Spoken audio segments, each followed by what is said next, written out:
आणि आपण यानंतर पुन्हा एकदा थेट जाणार आहोत मुंबई विमानतळ इथं आणि त्या ठिकाणी आणखीही काही पार्थिव येत असल्याचं समजतं आहे। मात्र तत्पूर्वी आपण दृश्य पाहूया पनवेलमधली, ज्या ठिकाणी दिलीप देसले यांचं जे पार्थिव आहे ते काही वेळापूर्वी आणलं गेलेलं होतं आणि आता थोड्याच वेळात त्यांच्या पार्थिवावर अंत्यसंस्कार केले जाणार आहेत। आपण त्याचीच ही दृश्य सध्या पाहतो आहोत। दिलीप देसले यांचं पार्थिव पनवेलमध्ये काही वेळापूर्वी आणलं गेलेलं होतं। अत्यंत शोकाकुल वातावरणामध्ये त्यांचं पार्थिव आणलं गेलेलं होतं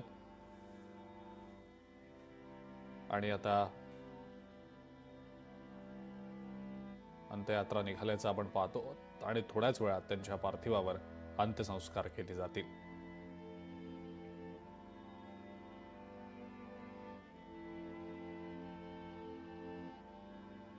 आयुष्यभर खस्ता खाल्ल्या, नोकरीमध्ये वेळ कसा निघून गेला समजलं नाही।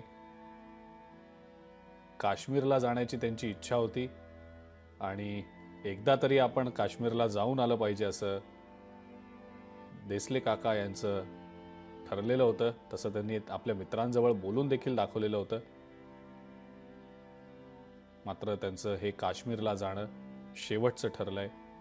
इतकी ही दुर्दैवी बाब आहे। देसले काकांचे जे मित्र आहेत त्यांनी या संदर्भातली माहिती लोकशाही मराठीशी बोलताना दिलेली होती।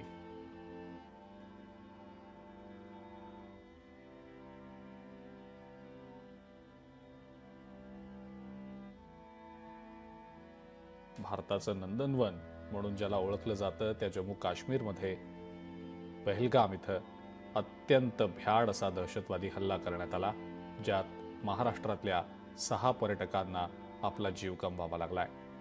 त्यापैकी एक दिलीप देसले पनवेलचे रहिवासी होते।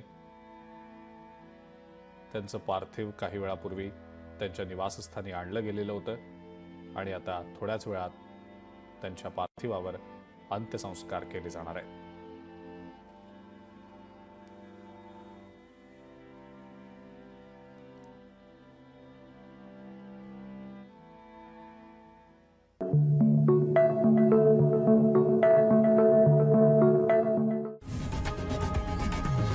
लोकशाही मराठी ऐका, पहा, जागरूक रहा।